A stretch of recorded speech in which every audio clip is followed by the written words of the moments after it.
This is the Free Body Podcast, a podcast for every body. Join us as we share the body stories of folks from all walks of life and deep dive into how we can turn to movement, creativity, and connection to heal while navigating a wounded world.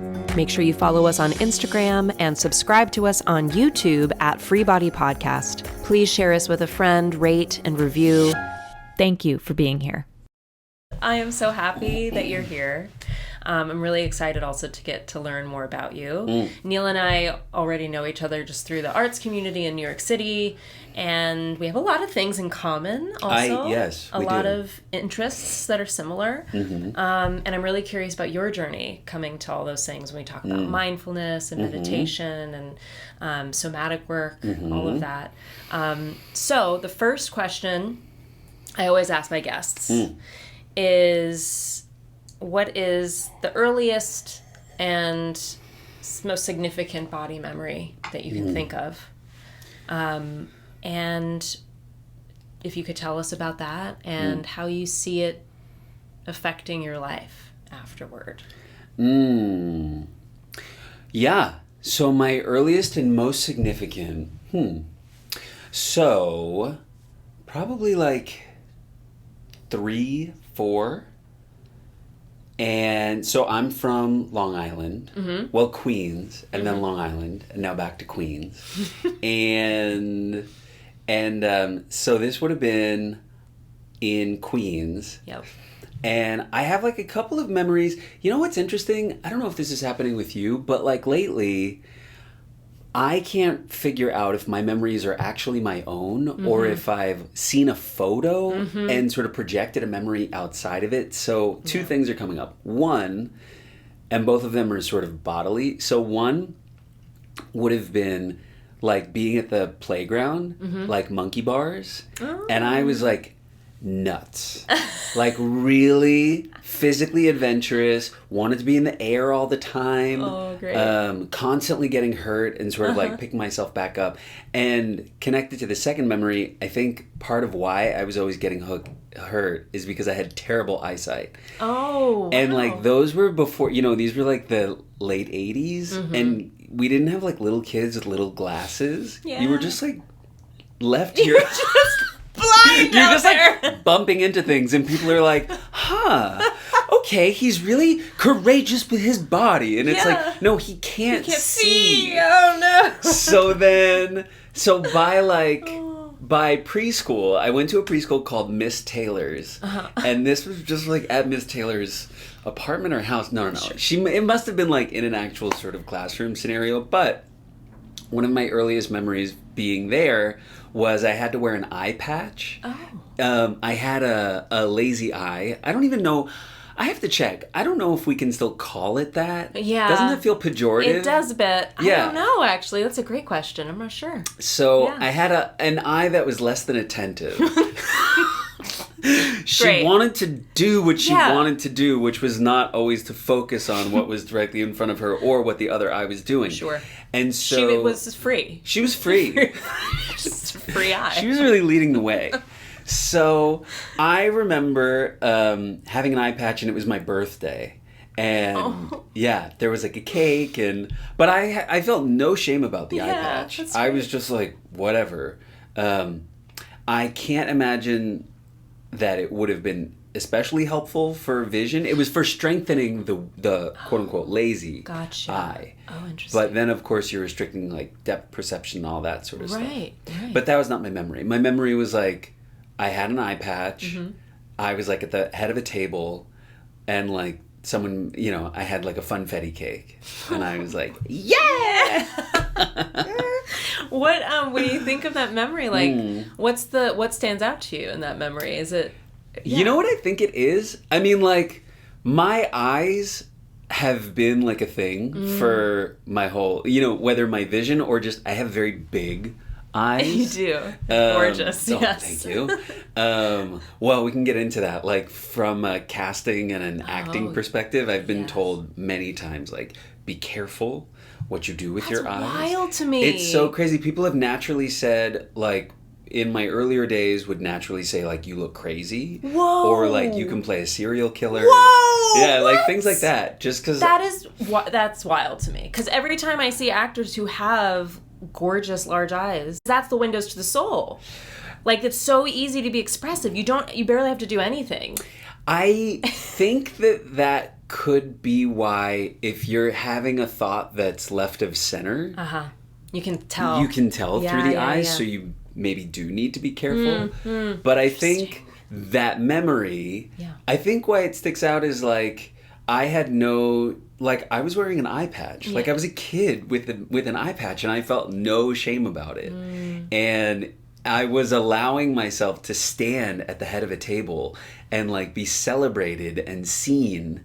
And I think about like, if I had to wear an eye patch now, I think I would feel some obligation to project into a space like, I'm okay, or like, here's what's going on, or I don't know, something like that. Yeah. And I think my felt sense of that memory is like, I was just a kid with an eye patch having a great time. That's gorgeous. I love that. Yeah, it was really fun. That. But I haven't thought of this in a while. But I first got glasses, I think I was in like kindergarten. And I had like, I think, as was the style at the time, like huge glasses. Tiny face, huge glasses. Which was very cute. Yeah. But it also, like, I think that there, especially at that time, and growing up in like the 90s, images of people with glasses were like, you're nerdy. Right. Or like, you're not cool, you know? Totally. There was a total like story happening, especially in the 90s around like... Urkel. Geeky. Yeah. Chucky and Rugrats. Exactly. You know? Yeah. Totally. So I think like... It was a different time. It really? I mean, like, I so hope. many ways. I think now, like, glasses are, like, whatever. People want glasses now. I think so. I make fun of my partner because he's like, he gets the blue light blockers. I'm like, those aren't even real. You just want the style. You don't even know what I had to go through. How thick my glasses have to be. Do you wear glasses? I do wear glasses. Okay. I mostly just need them for I'm nearsighted. So you're not wearing contacts? No. 8th grade, I got contacts. Wow. And that, to me, was going to be like... And I got them, like, the week before I started 8th grade. Oh, wow. And Peyton, I was like, oh, my God. Transformation. Like, very much. Like, was there a montage? This is what I imagined. I was like, I probably got, like, a new T-shirt for first day of school, and I'm going to come in with my contacts.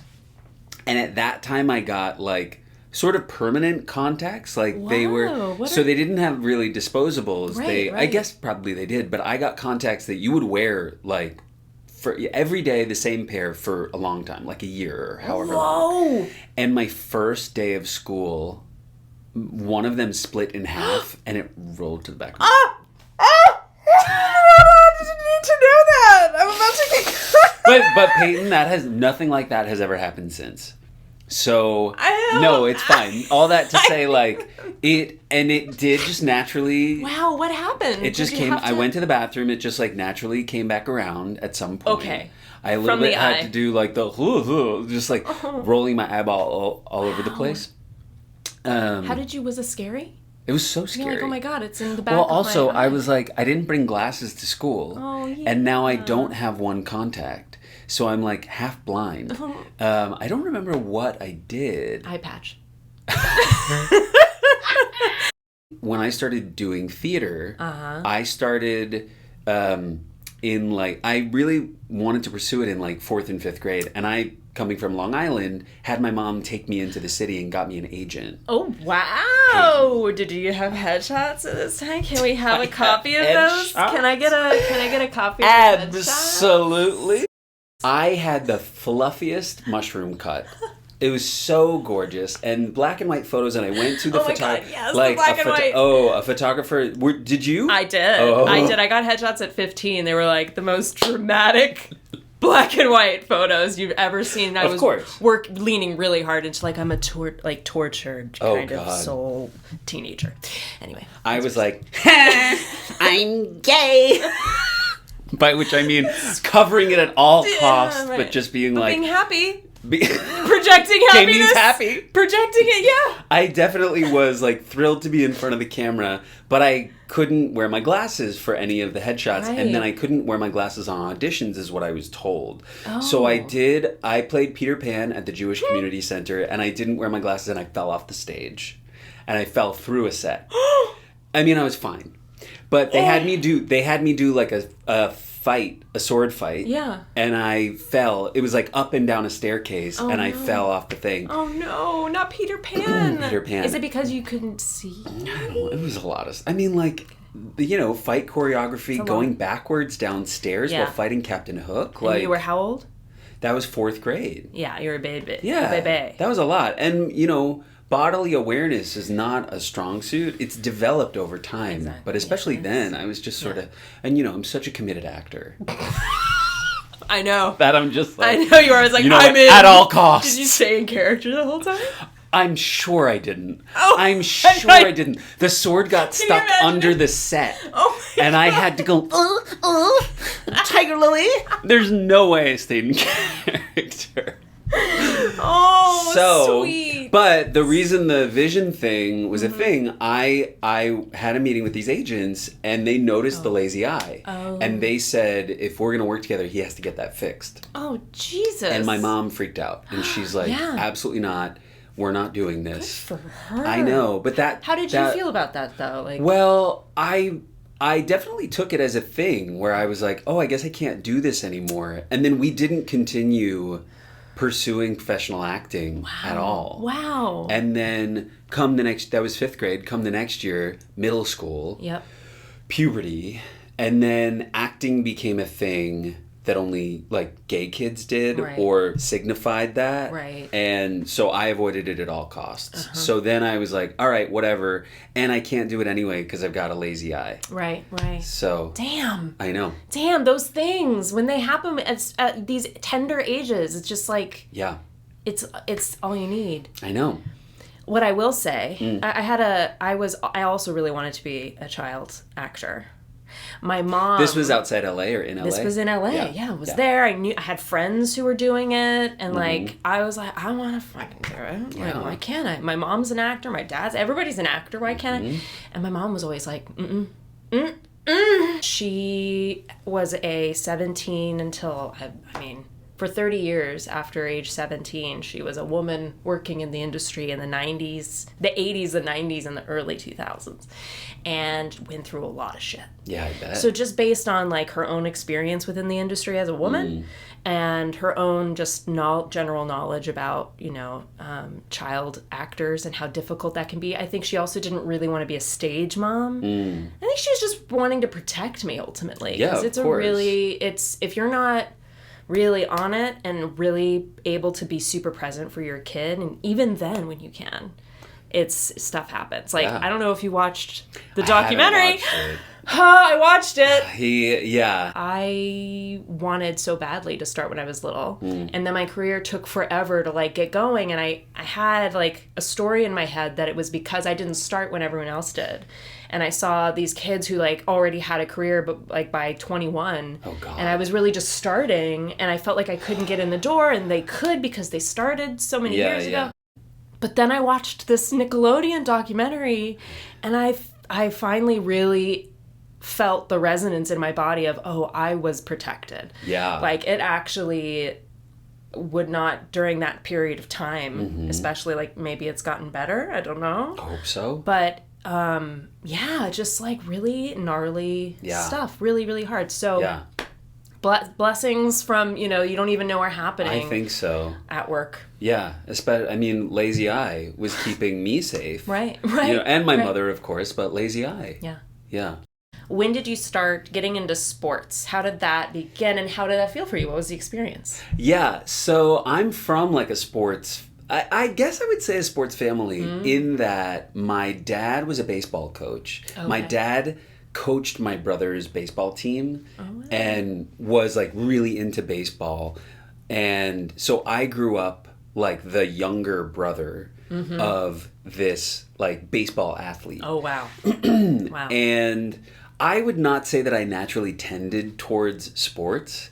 Like I I really liked dodgeball. I love dodgeball. So fun. I I know. still love dodgeball. Yeah, but I think about it now and it's terrifying. I mean, I would get brutalized. I would never make it out alive. But I was very into, like, when I think of what I naturally tended towards physically, like, I liked running and hiding. Yes, hide and seek, attack. I was really into, like, especially in the early 90s, there were a lot of movies that might be problematic now because they were mostly white kids being ninjas.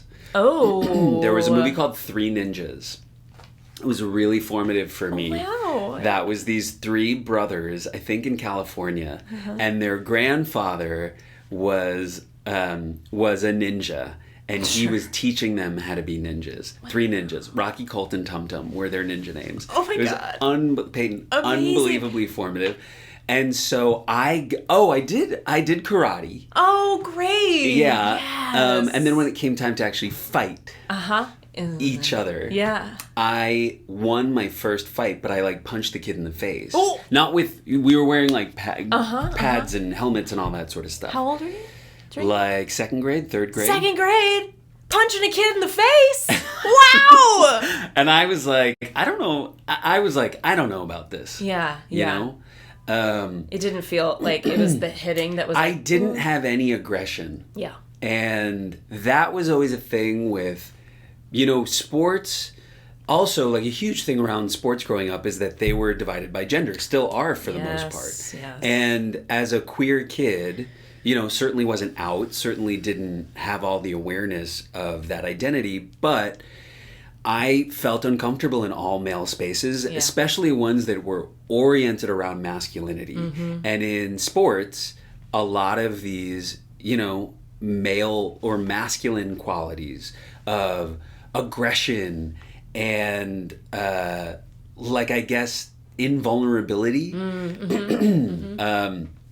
like winning and competitiveness and all these sorts of things are like really front and center and like honored in these athletic traditions. Right. And also like kids I just naturally think are wanting to figure out where they fit amongst a group and sizing each other up. And I felt so ill-equipped to do that, especially in an all-male space. Right. I was like, I don't feel like I want to compete. I feel like I don't know all the rules around masculinity in this way. Like, I don't feel like I can do... It didn't feel safe, like, physically to some extent, but also just, like, I don't know, like, how to be in these spaces. Like, I played soccer pretty competitively in... like later elementary school, like on travel teams and stuff. And I just remember always feeling like, okay, I can play the game, but like, I don't know how to do the interpersonal stuff on the team. Like being boys together. Yeah. Because that's like a certain, in our society anyway, especially at that time, there's those checkboxes, right? Like, this is what's masculine and this is what's feminine. And if you deviate from what we are defining as masculine, then that's... You're not one of us. You don't like belong here in this space. Yeah. And like this idea of we're looking to, like, a group can come together by orienting against one person or a common enemy. Yeah. So I think we're hyper vigilant and hyper aware of like how don't we fit in? And we carry our own insecurities about that. But I think especially at that time, expressing femininity or, effeminate features or whatever were just the most immediate way to be identified and ostracized. Right. And in those single gendered sports arenas, those were where I was like, oh, well, the organizing principle here is gender. Yeah. And that leaves me really vulnerable because I have to measure up in these ways. Right. And I know I'm not going to be able to do that just because I don't really know the rules and they don't mean very much to me. So I did sports like up until I did like, soccer, baseball, whatever, those sports up until middle school. Which would you say those are like a little more, I mean, soccer can get a little physical. Like, Yeah. as far as with each other. Maybe not as much.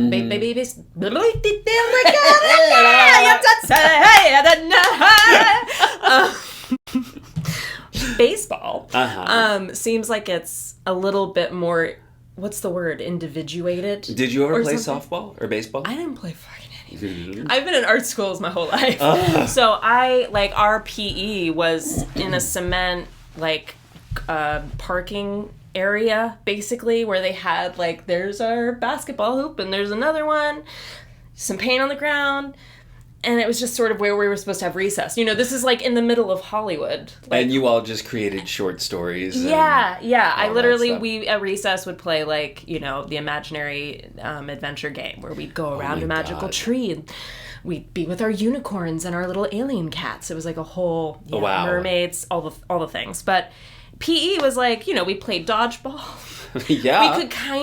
We didn't really have space to do anything has to do with tools like bats. Absolutely, it's a tool. I don't have a lot of bat memories. Okay, I feel like we maybe have have is it different for softball? Well, we're still going to use two hands for the most part. So very little experience. Well, so I would say that baseball and soccer, they are not football, right? In that there's no there's contact, but it's not violent. Yeah.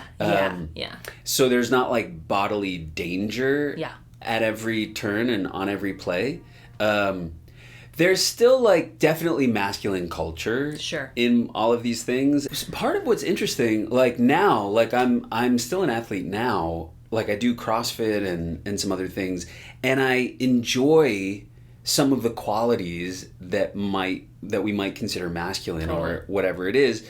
But I think that the spaces and the ways in which I'm expressing them and feel supported are different. No one's trying to get out the masculinity yardstick and figure out how I'm measuring up. Right. It's just this might require a certain amount of effort that gets expressed in yang energy. Yeah, exactly. Yeah. So those sports for me were probably not. I love tennis, which is more of the individual thing. Yeah, that's fun. And by the time I got to high school, I did play tennis, and my doubles partner was also gay. We were both closeted, but it was really, I felt safe, and I was that's lovely. It was really fun. I mean, we didn't talk about it, but I did feel comfortable. I think maybe. It did go unsaid. That's nice. But then really sports, I gave up by middle school. Okay. And very much, kept to myself. I would dabble in tennis was a thing, but I was not trying to do those really male, not male, but very aggressive sorts of things. So when you stopped in middle school, did something else take over? Because you weren't yet doing theater, right? Eating. We've made it to the food portion. Yes. Yeah. That's when some of my eating stuff happened too. Puberty, right? It was. Heading into puberty. Yeah. Yeah. I think it was I got really into TV and movies and to some extent video games. Yeah. And just didn't have, also as my body was changing, I felt so out of control. Yeah. I was what is this? Yeah. Oh, puberty is crazy. Yeah. Hormonally, but also just developmentally, the ways in which my body was changing were just so unexpected. I think especially as a kid who wasn't understanding how my either expression or even body fit into gender norms. Because also there were periods of my life where I remember I went to a day camp once and everyone thought I was a girl, and this was in 4th grade. And I had a really high voice, and I've always had this really gorgeous face. Stunning. But I experienced a real moment of I don't know if gender dysphoria for me, but a real feeling of oh, people don't see me as male, or as, if not male, certainly not traditionally masculine. And then my body started to change in a way where it was becoming more masculine. Right. But also, like, I was chubby, and so there was still a softness to me. Yep. And it was also, like, the time was the late 90s, early 2000s, which was, like, Abercrombie and Fitch culture. Oh, my God, yeah. And these images of, like, hyper masculinity. Like an 8 and 10 pack. And I was obsessed. Oh, boy. Peyton, I dreamt of working at Abercrombie and Fitch. Oh. And I did. You did? And I did. What? So by the time I got to high school, I was like the whole vetting process that they go. I watched that documentary too. Me too. And so by the time I got to high school, I was like 30 pounds heavier than I am now. Okay. And I don't think I was, I wasn't like, I don't know, presenting as necessarily unhealthy or someone that seemed super uncomfortable in their body, but I was so uncomfortable. Especially as someone that sort of was fixated upon these like very traditional, very athletic, hyper masculine things. Yeah. And before I went to college, so between high school and college, I had a semester. I went to this college called Middlebury College in Vermont, and they had a program where they take 100 kids to start in February. Oh. So you have the first semester to do whatever you want. And I didn't choose to do that. I mean, I chose to go to this school, but I didn't know that this was a thing. A lot of people opt into that program because they want to like do things in the fall. And I was like, I don't want to do anything. I just want to go to school. Yeah. But my mom was dating a personal trainer at the time. Oh. And he trained me. And so I started losing weight. Wow. And Abercrombie was a place where you couldn't ask to work there. They had to ask you. Oh, is that? That was the thing. Do they like find you? How does? Yeah, you're shopping in the store and someone will come up to you. So you have to go into the store and kind of like. So there's me going with my brother and my friends who are all like, athletic, whatever. Yeah. And they're all being asked to work there. Peyton, there's me, gay, chubby, folding clothes. No! To be like, oh, no. Look what a great worker I am. Want to ask me?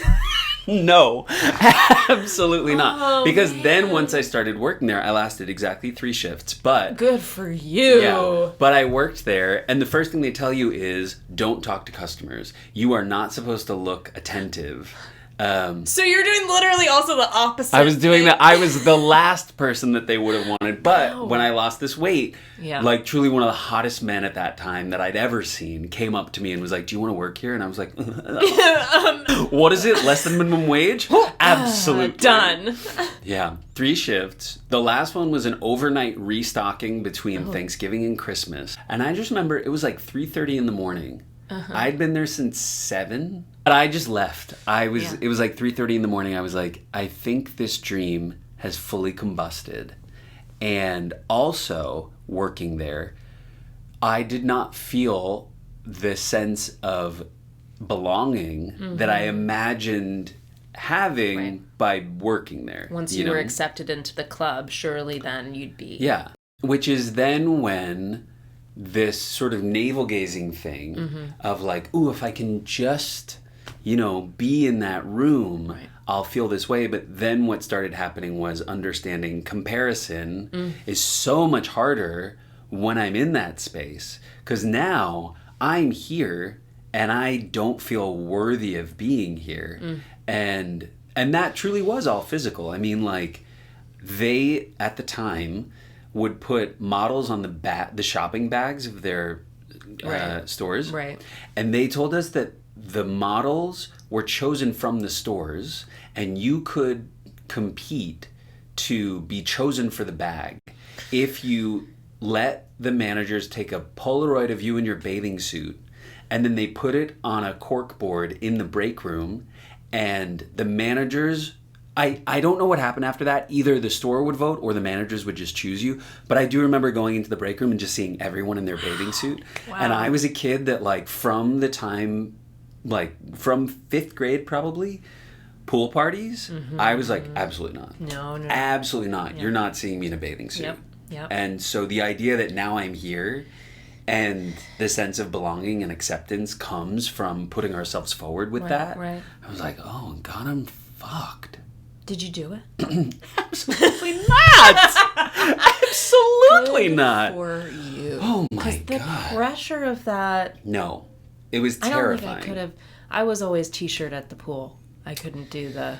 I just didn't bikini. go. I was like, well, you know what's interesting? So then when I went to college, I joined the rowing team. And that was when sport, for me, started to make a lot of sense. I started to actually feel my body. I also was on like a single gender team. Well, like we had a women's team too, but our practices were just the guys. And that was my first feeling of like, oh, I'm in this space. I feel the camaraderie that can happen around male identity in a non-toxic way.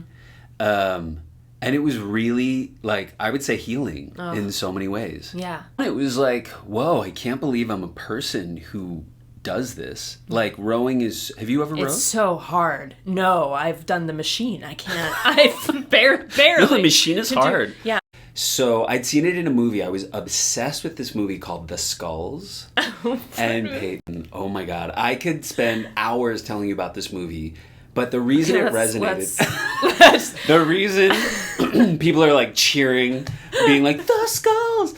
It was based on the Skull and Crossbones Secret Society at Yale. Yes. And it was Joshua Jackson and Paul Walker and Leslie Bibb.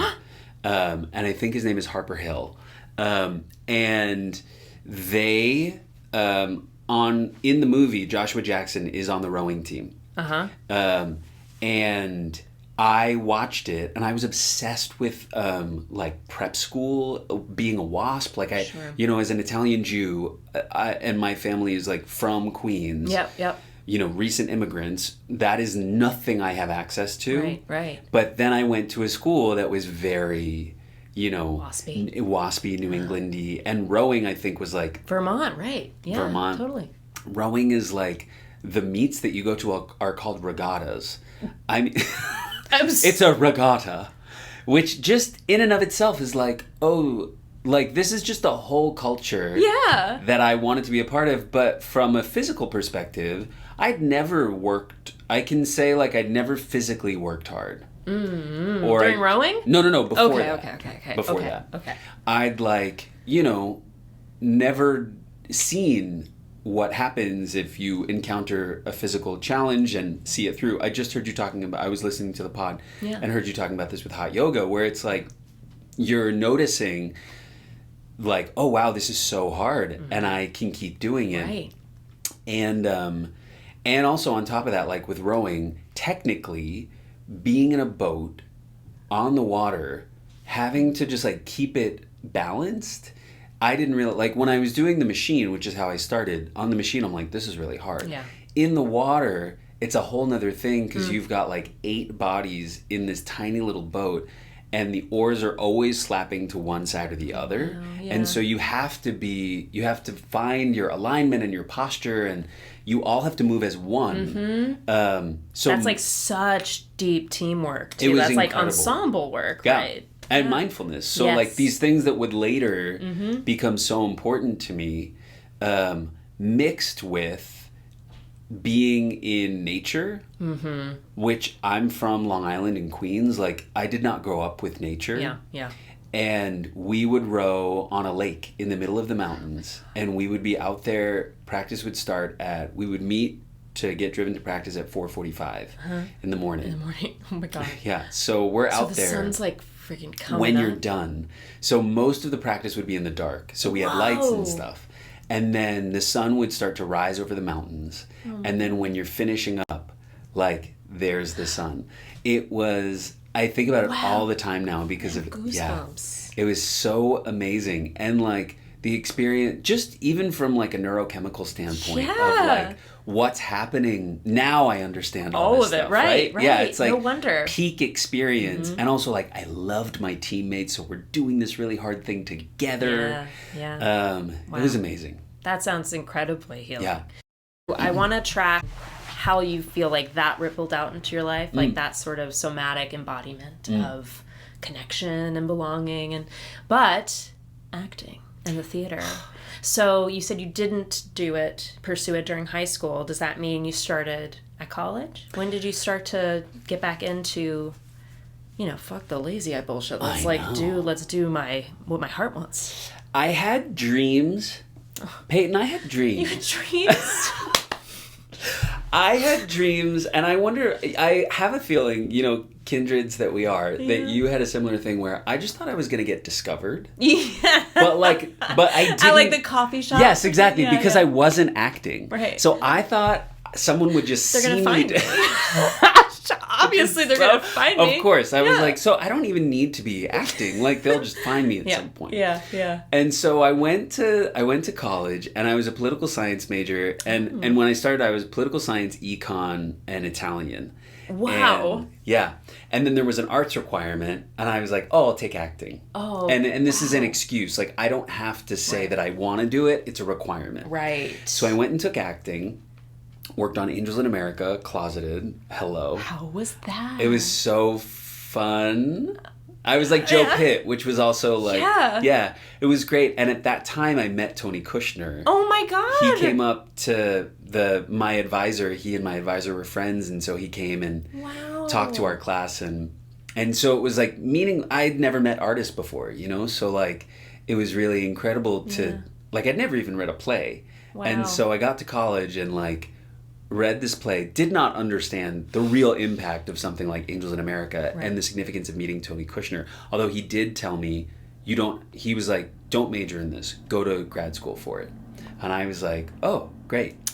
Wow, isn't that interesting? That's actually, that is interesting. He's like, if you have other interests, pursue them now, and then you can come back to this. Because you'll never get this experience again.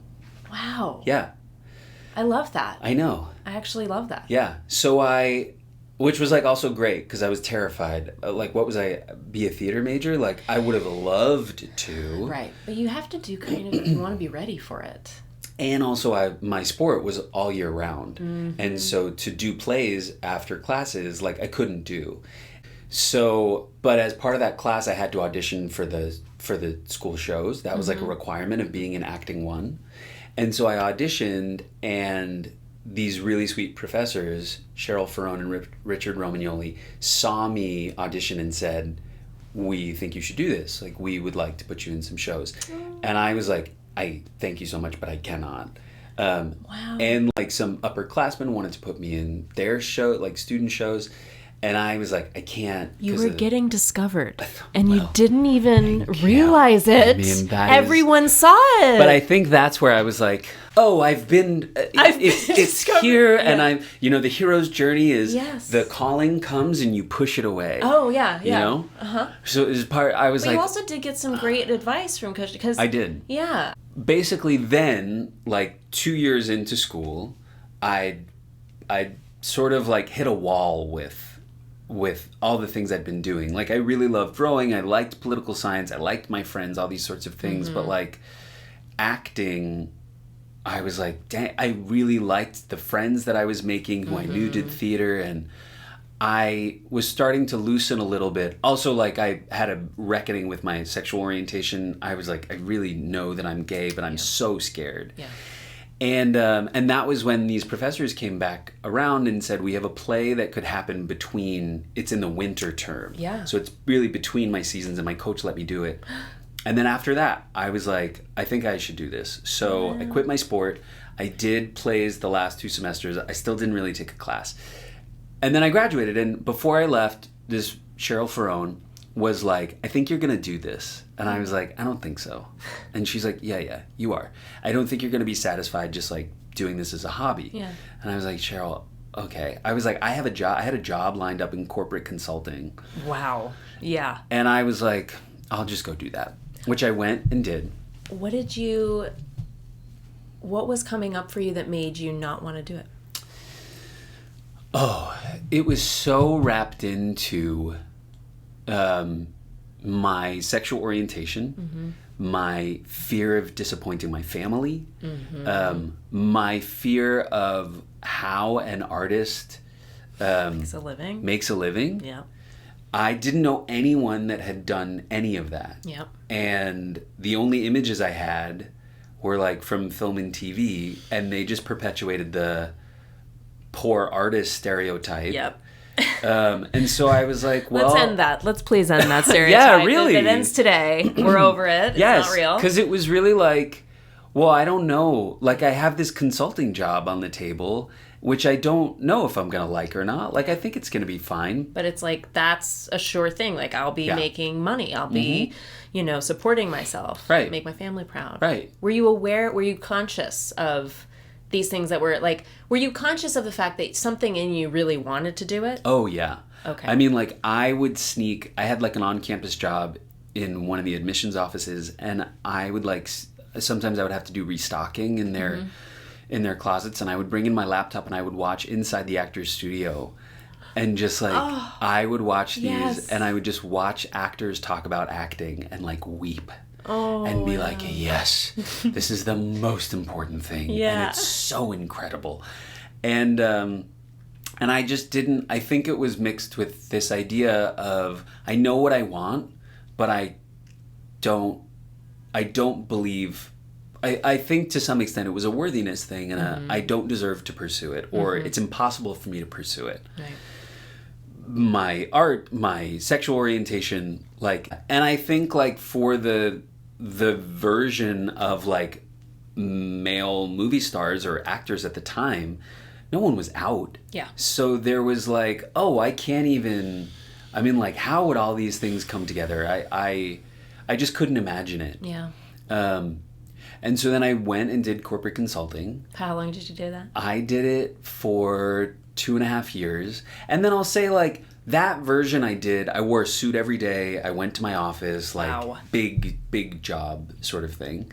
I continued that work, like, through grad school, like, on a contract basis. Amazing. It wasn't the work. Yeah. But again, it was the culture of feeling like, now there's a whole nother thing that I have to measure up to.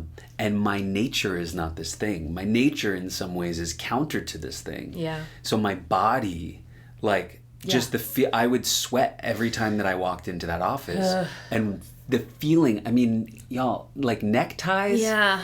It's such an insane thing. You're literally constricting. You're tying a rope around your neck. Yes. And I think part of it was like, it was such a masculine, like, I was going to say costume. It was such like I mean, it is kind of, look, everything's drag. Okay? It was, yes. We're all born naked and the rest is drag. We all know. And my drag was like white collar, hyper-educated. Waspy. Wow. If I could get away with being a wasp, I mean, damn my last name. But like, I was certainly trying. Yeah. And then I like the seams just started to come apart. Yeah. Like I was really struggling with my sexual orientation. Still hadn't come out at this point. Hadn't come out. And at what ages are we at? This now? was like early 20s? 23, 24. Okay. But I had started to explore, and I lived in Hell's Kitchen. Oh, good. Yeah. And so I was starting... No choice but to I explore. really was like, it's so crazy how you have a couple drinks and you just end up at a gay bar. Yeah. And Wild. so I started to open up to some of these things, and there was like a reckoning coming. Yeah.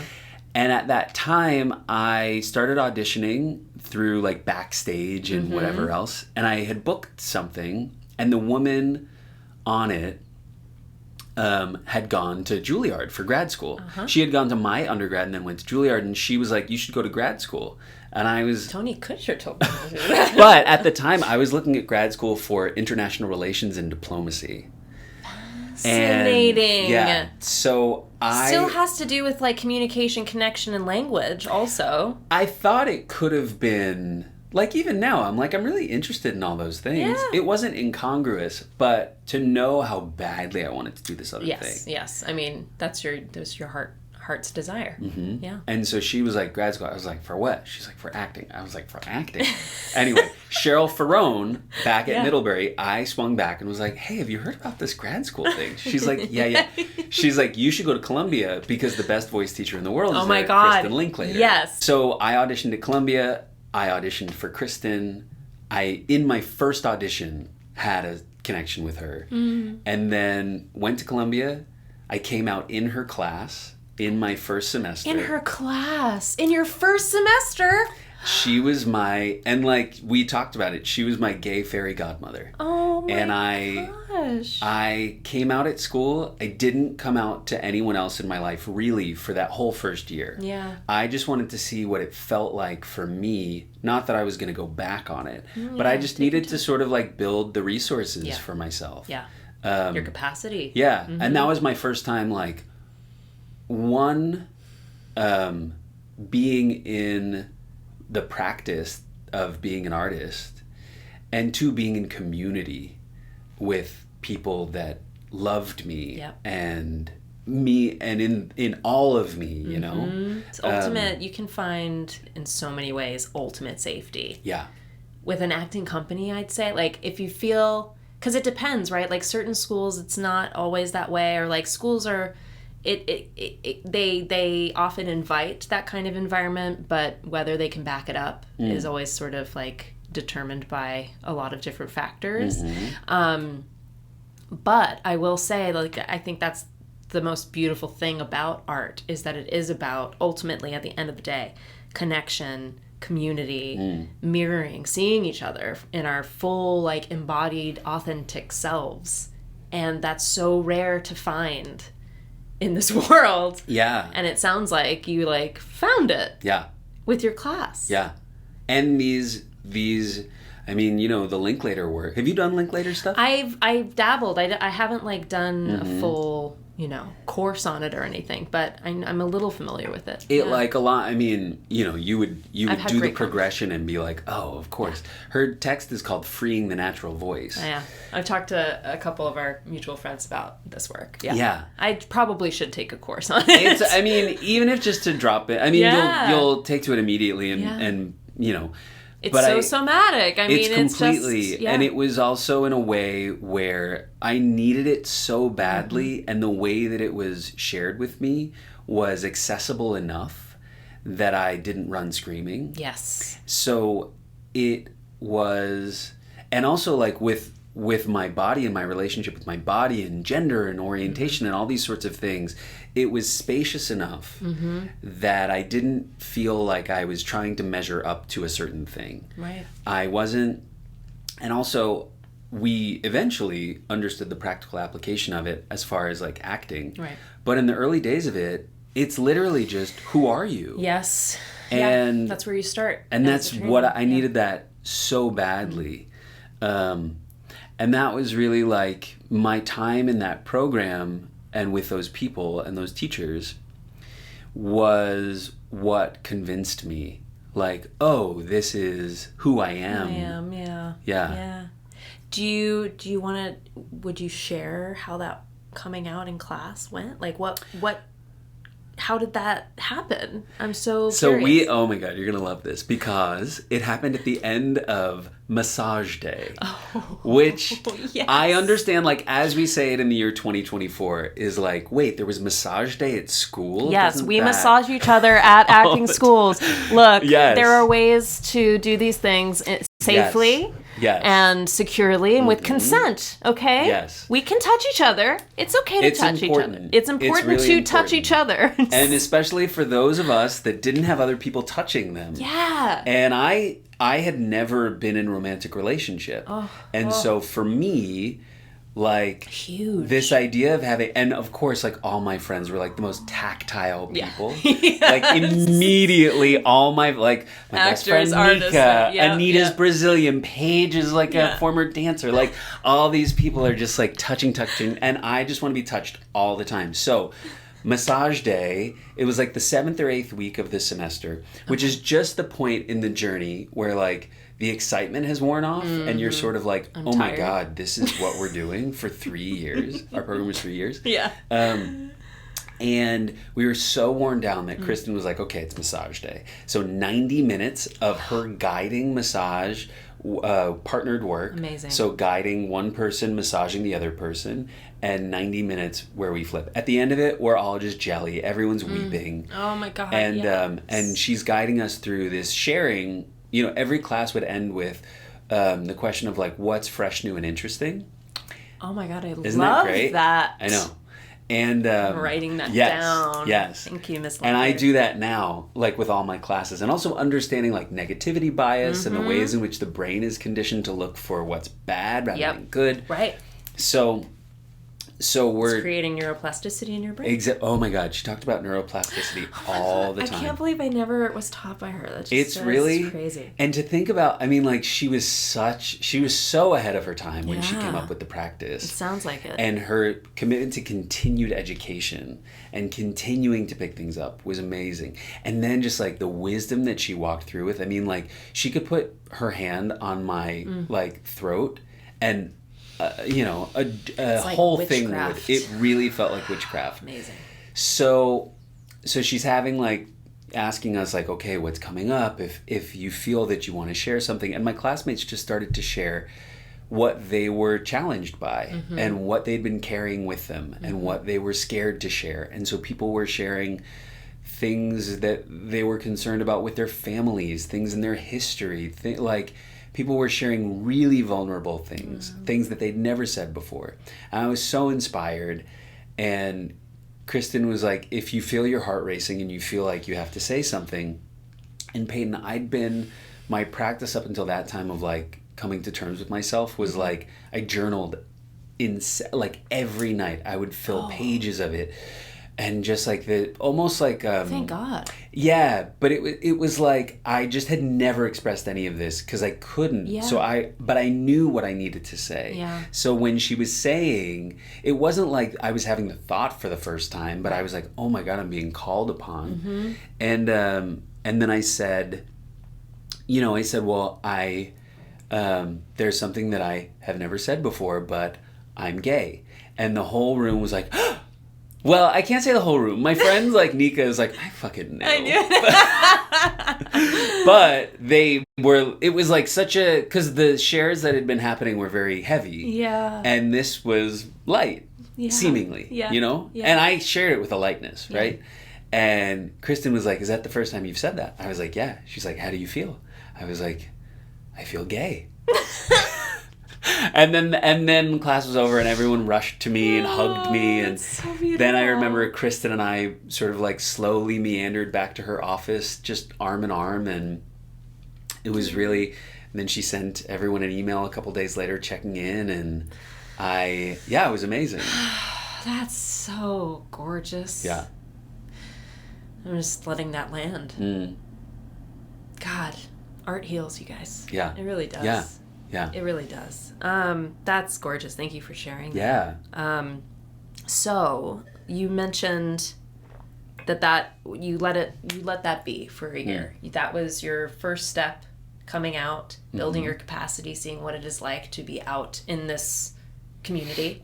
When we can talk about that journey as it progressed. We can also go through acting, and maybe they're connected. I don't know. We could go towards acting, Yes. or we could go towards gay. Yeah, or both. Well, these things for me are I'm sure. Exact. So, take me through, I guess, the rest of Columbia, how you left the program, and also, like, if you want to talk about, how you expanded your authentic self into other facets of your life.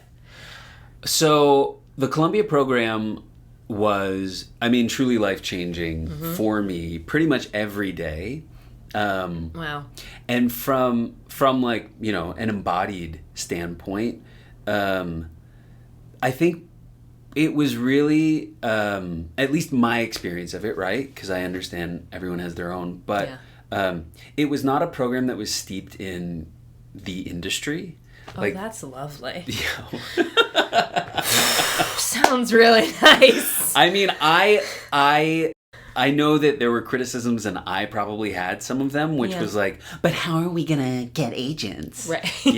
But where's the industry gonna find us? Wanted to be discovered. Right. And now I'm like literally in a basement underneath the dorm at Columbia being taught by geniuses like Kristen Linklater, Anne Bogart. Oh my God. Yeah, Anne Bogart taught us for at least, I want to say a year, and we did the viewpoints. I'm a big city company person. So this was like, and our teachers came from Romania and Germany, and they were bringing in things like Grotowski Wow.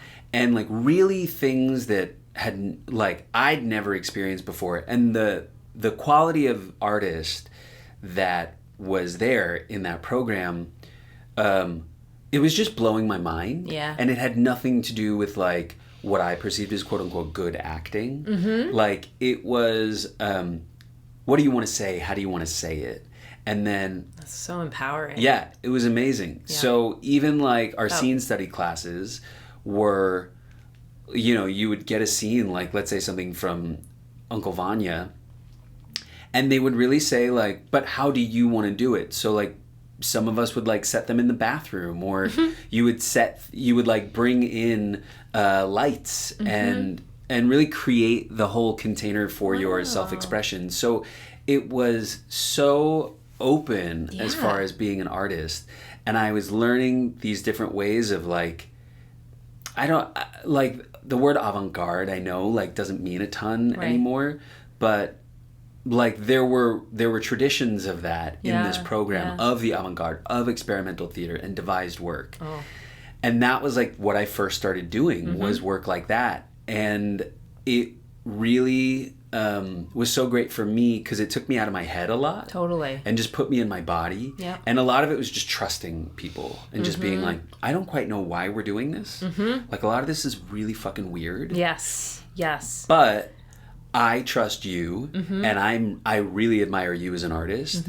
And so let's just see what happens. Yeah, we're going on this journey together. Let's go. And when you say like on a somatic level, like feeling that in your body, can you talk about that? Like, how do you experience that? What, like for me, there's a sort of, I always say people, I feel like this in session too sometimes is an interesting connection between like how I feel as an actor artist and as a coach or like guide of some kind. There's like an invisible little hand that I feel like coming out and reaching towards another person. So it's almost like a tug, like I feel it in my body, a connection to this other central nervous system or something. It feels like it, once you're, like we say, like locked in, when you feel like you were locked into somebody in a scene, that is actually like a somatic experience.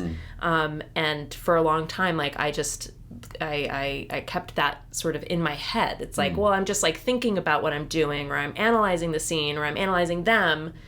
But when I started doing the somatic work and learning that like bottom up approach, I became way more aware that like my body's feeling these things that I wasn't even conscious of.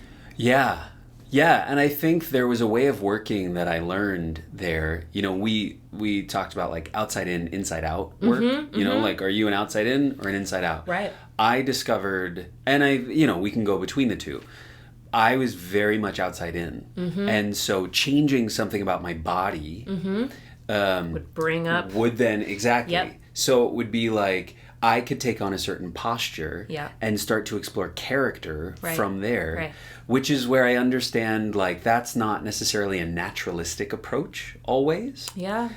Because, well, it can be seen that way, right? Like, that's, I think, how people can talk about it, because we think it's, like, put on. Yeah. But actually, you're just, you're putting your body in a position that naturally makes another process within your body start to happen. And so sometimes what happens is then you let go of whatever that outside thing is, because you've found this resonance, and so you're just moving from there. So if I were to relate that to like outside of acting, I think a lot of what I started to understand was like these experiences I was having, these circumstances I was in, these people I was meeting were also unlocking this thing in me that once I was done with school, I was like a queer artist. I will say once again, I resisted it really hard. I wanted to be like a leading man. I had a meeting with a manager in LA at, right after Showcase, and he represented some like big people, and he was gay. But I asked this manager, do I have to stay closeted or can I come out? Oh, yeah. And he basically was like, you have to stay closeted. And what this year was 2013. 2013, yeah. And so I was like, all right, I gotta be, or I want to measure up to the traditional leading man thing. But what I will say is, appearance-wise, I did not align with that. Like, no. And I know. At the time? I know, at the time. Okay. So I think at the time, this idea of like leading man was a somewhat cookie cutter image. And also I listened to our friend Noah Gaynor's episode. Oh yeah, it's a good episode. And that's a great episode. Yeah. And I think like he received the advice from a casting director and then experienced the affirmation of it. Right. That's like, you have to add muscle, you have to look this sort of way. But no one told me that. Like, people didn't even see the potential for that for me. Wow. And part of that is because I think folks saw my comedy. And what I'll also say, Peyton, is I think being a queer person, people were like, well, you're not going to be a leading man. Right. You know? So you're clearly, you have to be a character actor. Yeah. You're like put into that box. And so I think those early years were really trying to measure, again, like trying to measure up to things. And then also it was my first experience dating as a gay man, as an out gay man. Yeah. And that was a whole nother thing where there's so much comparison and there's so much fixation on bodies. It's very visual. Yeah. And trying to understand now, what do I have access to in this world based on how I look? And can I try to get more? And so I'm going to improve my body to get more attention and more validation in like all these worlds, right? All these spaces. It reminds me so much of the Abercrombie thing. Completely. Yeah. And now, and also like I was meeting men that looked like that. Yeah. Yeah. Both in the acting world and in the gay, just, you know, men in New York City. Right. So that was a really interesting, tough time. There was the seed, there was the hope of being this dynamic artist that I think I'm growing into. But at the time, like, I was for sure just wanted to be that cookie cutter thing. Right. I just wanted... I mean, it feels safe. And also because, unfortunately, like, our industry is relatively unimaginative in many ways. Yep. The frame of reference is what is making money right now. Right. How can I market you? How can I sell you? Where do you fit in? And And so like this idea of like what we're literally like when you try to pitch someone or something, it's like, well, what are the comps? What are the comparisons? Right. And I, you know, frustratingly, but I guess now a blessing, no one ever knew what to do with it. Still, I mean, still, I would say we're figuring it out. Yeah. But part of the freedom that started to come with making my own things and aging into myself, my body, my appearance, my expression, all these, my gender and sexual orientation and all these sorts of things means that I'm able to offer some sense of what I do without necessarily waiting for someone to identify me in a certain way. Right. I can say, like, as I have aged into my 30s. Love the 30s, by the way. They're wonderful. I'll Way be better. sad to see them go, I think. But it's many years away. It's so far away. Decades away. Decades. But I would say, like, I a little bit feel like I'm not waiting to be chosen. Oh. Like how freeing does that feel? I as I say it, I'm like, I'm not waiting to be chosen. I really, this is what my practice is, right? Yes. Like that the things that I do, the ways that I want to show up for myself and others and what I want to make at this point does not have much to do with being chosen. Right. It is basically the continued process of, and I don't love this phrase, but like choosing myself. You know? Why don't you love that phrase? Because it's cliche. It's like, yeah, it's cliche. And cliche just means true. I mean, probably, but I also think like... choosing my authenticity. What does that mean, right? My becoming, my... Embodying my authentic self. Yeah. We could say yeah. It's like that stuff. I think like what feels more like practical to me is like choosing how I spend my time. Absolutely. In a way that aligns with what I care about and what I want to express. Right. And then trying to find the spaces and the people that are open to receiving what I want to express. Totally. So, you know, I think that is... But what that requires is, like, I have to express it, right? You have to do the thing. You got to do the thing because no one is coming to save you. Nobody. No one's coming. I hope so. I mean, it'd be so nice. Would be cool. Steven, call me. Why do we all know who I'm talking about? But that's where I think, like, if we I don't know, as I think about like what's ahead. Yes. Right? Yeah. Where am I headed? Where's my body headed? Yeah. And you also are a mindfulness teacher. I don't want to skip over this section, but like this is would you say this is a part of your practice also? Like helping yourself with the balance, the work-life balance, but also like your artistic balance. I think like mindfulness to me, it's crazy that there was a time when I didn't have language for it or didn't have practices for it. Like I would say as soon as I got into grad school, I started practicing mindfulness. I just didn't know. And even actually like rowing was mindfulness. Yes, you and know? we're just never told. We didn't know and knew. Yeah, which is like fine because maybe I would have been resistant to it or I don't know, would have done something. But now I think like, and also I'm a practicing Buddhist. So when I am coming to mindfulness, it is through the Buddhist lens of practicing equanimity and friendliness towards myself and compassion for myself and all beings and you know, these ways of really finding kindness, which I think from a bodily perspective we are not taught to be kind to our bodies. Oh no. Right. No.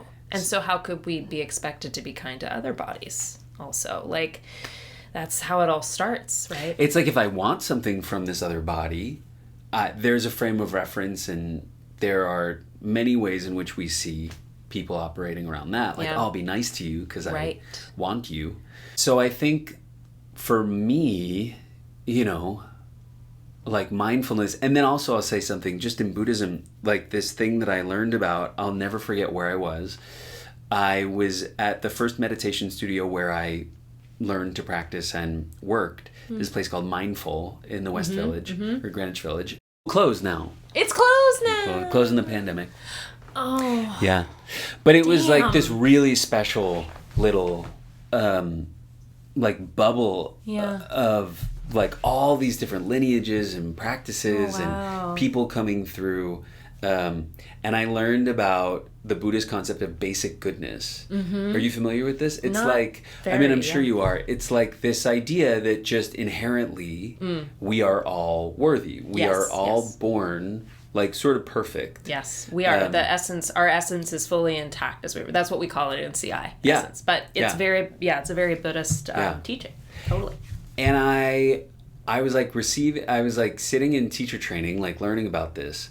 And it just really blew my mind. I was like, wait, so like we're all good? Like, and we're all supposed to operate from this place of like, I'm okay, I'm good. Like I actually don't need to do anything else. These practices are meant to strip things away. Absolutely. We're not like adding anything or have to go get something. Right.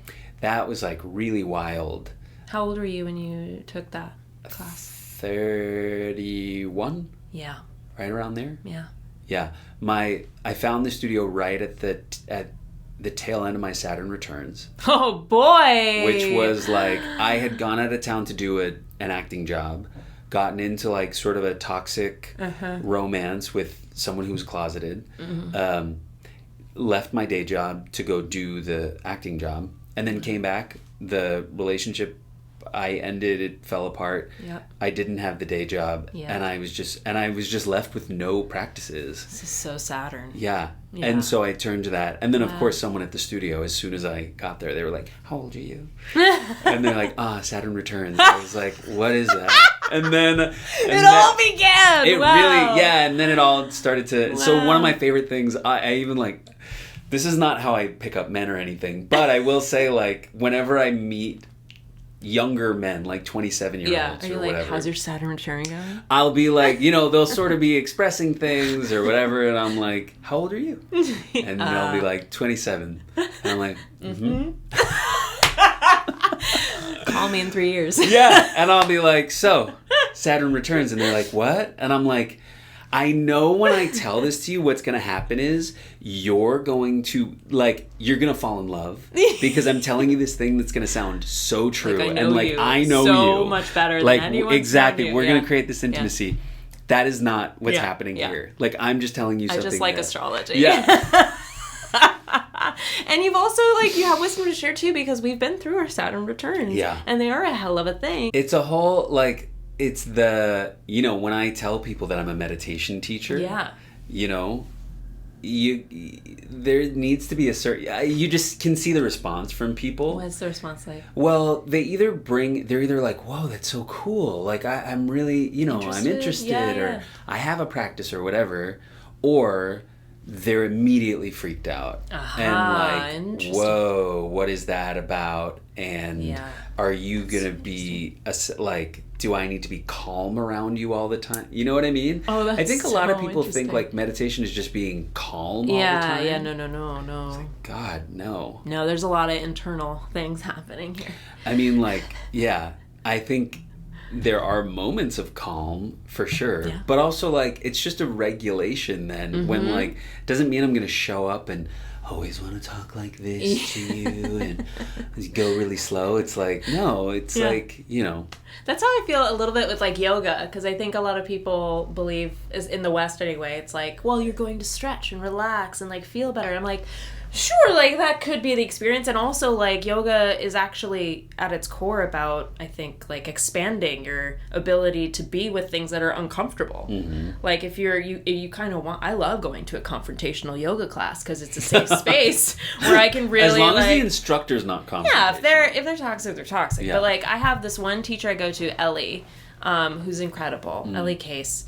And she, like, when she starts her class, she immediately goes, so, some of you might know, my class tends to be confrontational. Ooh. And she, you know, because she just basically asks, like, as an example, and I do this in my classes now when I teach students, I'll put you in chair pose for just too long. Like, just in that chair pose, reminds me of Suzuki. This is all linked. And I'm like, okay, notice your body. Yeah, your muscles might be getting sore. Maybe you're shaking a little bit. How's your breath? Are you able to maintain your breath? Okay, great. If you feel sharp shooting pain, back out of it. If you can be, like, examine your stories that are coming up. Like, is there a story coming up that you can't do this? That you're not strong enough to do this? Is a story that you're mad that I'm making you do this? What is it that's coming up in your mind? And just be with those thoughts. Don't hold on to them. Don't judge them. Just see if you can be there and be still while all of that stuff is happening. It's just like, what if you're just with it? Yeah. And then what happens? And then being with that and seeing the transformation that comes from being with was like, that's my life lesson. Oh, yeah. Because, like, what's the other option? Right. Avoid it forever? You can't. Saturn won't let you. And that is where I think, like, you know, it's so fun to, like, think of my journey to this point. But a lot of it has been, I think, I don't know if it was necessarily avoidance or if it continues to be avoidance, but, you know, I would say, like, in some ways I'm just a late bloomer and my mechanisms for self-protection were just like, hey, we love you, but we got to keep our stuff together for a little bit longer than you might want to. But that it is a continual, like, seeing the times when I have looked at or been with what's really uncomfortable and what's been on the other side of it. Like, these are in practice, we always say, it's really important to reflect on and let those experiences land to inspire you and stoke the courage for the next time and the next journey, right? Because, like, these moments are coming. Some of us are in them right now. And if we don't train for it when we're not in these huge upheavals, it's going to be that much harder to navigate through these uncomfortable things. But we will all experience them, you know? It's inevitable. It's inevitable. Yeah. So, like, however we, you know, God, I hear you say Bikram, and I'm like, I've never done it. Triggered word! I've never done it. And I was just just listening to the Noah episode, and I did bring his butt to class. Yes, I would fully go. You just have to tell me how to do it. I'm so sweaty as a person. I am too. How do it's like I swim in a pool after I leave. But, like, how do I not slide just bring an through extra the towel. mat? Bring an extra towel if you need. Oh my God. Well, it sounds miserable, but I would like to go. It is. It's like a little trip. I mean, there's a studio I taught at for a long time called Yoga Hell. It's literally in the name. It's like you go into the furnace of Hades and you Who's come out choosing- reborn. But who's choosing to go to hell?